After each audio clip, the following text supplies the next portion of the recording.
About 6 months ago, I was meeting in a social function with a mentor of mine, a Democratic mentor of mine, and mentioned the fact that I was a veteran and what an advantage that was. And he goes, and this was my mentor, he goes, "I would never vote for you because you're a veteran." And it really set me back. And I thought about it over the next few days, and I realized he's absolutely right.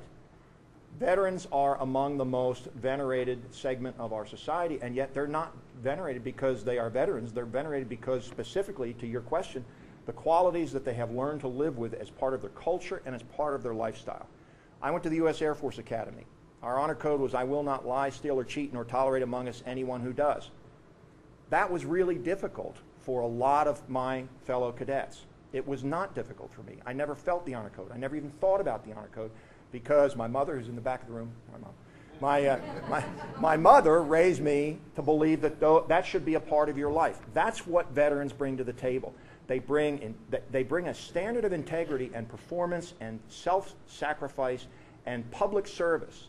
I came out of the military and had a choice to be a military contractor, which I entertained for about an hour, and went into the nonprofit community specifically because of that imbued, really molecular level belief that public service transcends all other things in a free democracy, as well as honor and integrity, and a willingness to stand up and be held responsible and accountable for the specific things that you recommend to fix problems.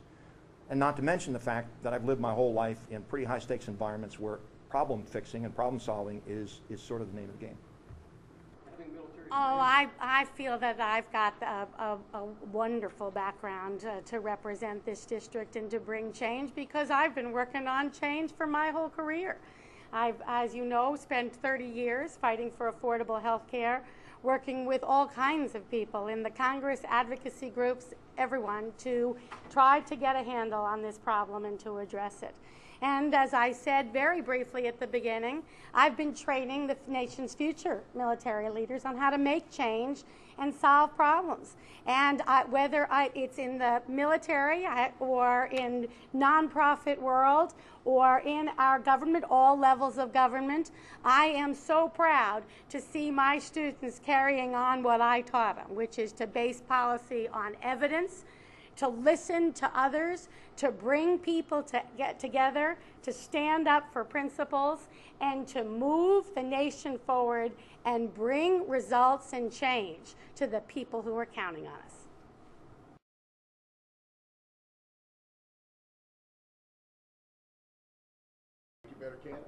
Well, the first thing I learned, Mike, is that you don't always get there the first try.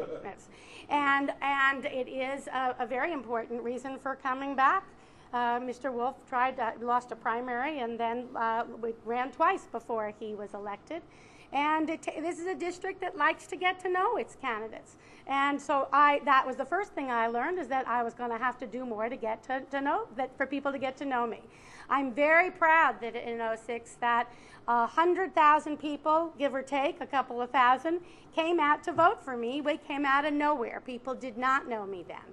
And I'm pleased that they have begun to know me now. And what I've learned is that you need to build on what you did in the past, not walk away from a cause that you believe in, and run a longer, stronger campaign. Building on, my God, the desire for change in this district has only grown in the last 2 years.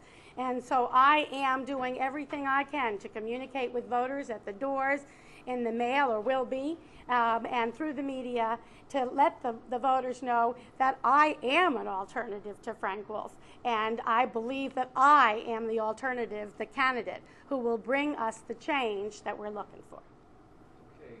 Well, I specifically would like to address Mike's question and your question simultaneously.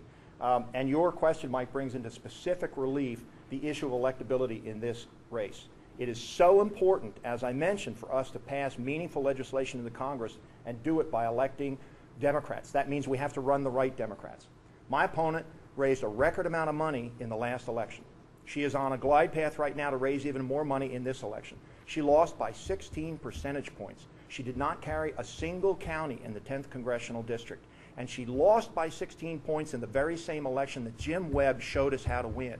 We need a moderate Democrat who's a fiscally responsible Democrat who can appeal to labor. Labor and I are on lockstep on single-payer health care. absolute lockstep, and we've had numerous discussions with labor. We need somebody who can sit down in red Frederick County and sit across the table from conservative Republicans and at least gain and earn a seat at the table. I do that by virtue of my veteran status. I do that by virtue of a career of putting together solutions by forming coalitions of widely disparate viewpoints and personalities and lifestyles. That's exactly what the 10th District needs, to be able to reach from McLean all the way in the east to Winchester and Front Royal all the way in the west and sit down with independents and Reagan Democrats who have been consistently voting for Congressman Wolf and say, I understand what you need, I understand how you would like your lives to go, and I can offer a solid ear and some fine solutions for your problems.